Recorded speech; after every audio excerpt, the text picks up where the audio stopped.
আজকে আবার একটা রান্না নিয়ে চলে এসেছি। হাতে দেখতেই পাচ্ছেন একদম কচুরলতি। তা কচুরলতিগুলো দেখুন শুধু কত মোটা মোটা। আপনাদের দাদাভাই নিয়ে এসছে। তা অনেকদিন কচুরলতি খাওয়া হয় না। এবার গরম গরম পড়েছে, শীতকালে কচুরলতি খেতে কিন্তু ভালো লাগে না। তা এখন গরম গরম পড়েছে, এখন কিন্তু কচুরলতিটা খেতে খুব ভালো লাগবে না, তাই না বন্ধুরা? আর দেখুন কত বড় বড় কচুরলতি নিয়ে এসছে। তা কচুরলতিটা একদম নিরামিষ রান্না করব, দেখতে থাকুন। আশা করি আপনাদের ভালো লাগবে কচুরলতি রেসিপিটা। তা কারা কারা কচুরলতি খেতে ভালোবাসেন বন্ধুরা একটুখানি কমেন্ট করে জানাবেন। আমাদের বাড়িতে কিন্তু সবাই ভালোবাসে কচুরলতি খেতে। চলো বন্ধুরা, আগে এগুলোকে একটু পরিষ্কার করে কেটে একদম বেছে নিচ্ছেন। কত মোটা মোটা কচুরলতি, একদম মোটা মোটা কচুরলতি নিয়ে এসছে। অনেক সুন্দর কচুরলতিগুলো একদম।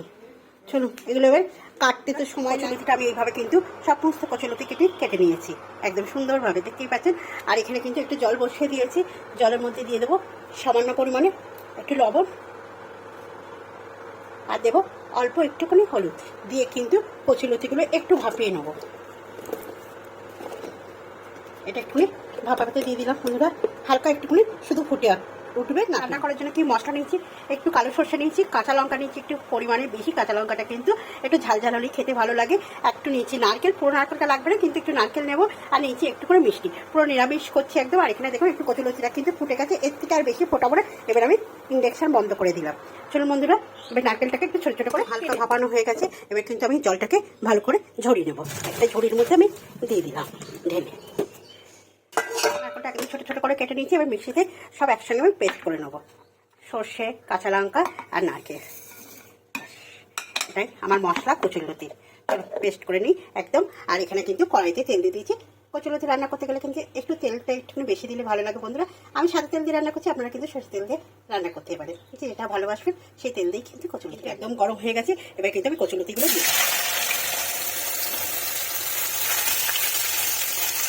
দিয়ে কিন্তু হালকা নাড়াচাড়া করে নেবো। আর একটুখানি দেবো আমি একটু সামান্য, আপনারা দিতেও পারেন নাও দিতে পারেন, একদম সামান্য পরিমাণে, একদম অল্প, 1 চামচও না, হাফ চামচও না, তারও পরিমাণে কম কিন্তু আমি দিলাম একদম একটু লঙ্কা দিলাম, আর দিলাম পরিমাণে একটু হলুদ। এখন নুনটা দিলাম না, নুনটা টেস্ট করে দেবো বন্ধুরা, কেন সেদ্ধ করার সময় কিন্তু আমি নুনটা ব্যবহার করেছিলাম, তাই না? এবার এটাকে বেশ একটু সুন্দর করে একটু ভেজে নিই কচুরলতিটাকে। আর এখানে কিন্তু আমার মশলাটা হয়ে গেছে, দেখতেই পাচ্ছেন। বা নারকেল, সর্ষে আর কাঁচা লঙ্কা সুন্দর করে কিন্তু আমার কচুরলতিটা কিন্তু ভাজা হয়ে গেছে, দেখতেই পাচ্ছেন। এর থেকে ভাজা করার দরকার নেই, সুন্দরভাবে হয়ে গেছে। আর সেদ্ধ অল্প একটু ভাবতে নিয়েছি, সেদ্ধও কিন্তু হয়ে গেছে একদম।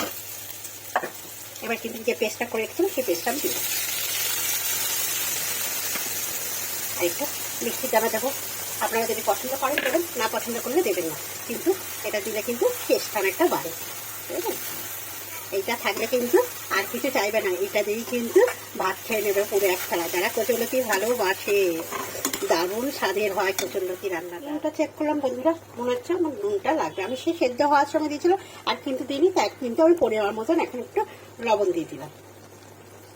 কিন্তু আমার ফুটে গেছে, দিয়ে দিলাম 4টে লঙ্কা, দিয়ে কিন্তু একটু আমি ঢাকা দিয়ে দেবো। এবার ঢাকাটা খুলে দেখি যে কেমন হয়েছে। চারিদিকে কিন্তু তেল ছেড়ে যাচ্ছে, দেখছি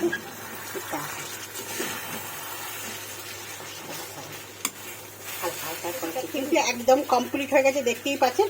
এবার আমি নাপিয়ে দেবো, পুরো শুকনো হয়ে গেছে। এইভাবে কিন্তু কচুরলতিটা নাপিয়ে দেবো। তা একদম কচুরলতির রেসিপিটা আপনাদের কেমন লাগলো অবশ্যই কিন্তু কমেন্ট করে জানাবেন। আর কারা কারা খেতে ভালোবাসেন এরকম কচুরলতি, সেটাও কিন্তু দিদিভাইকে জানাবেন।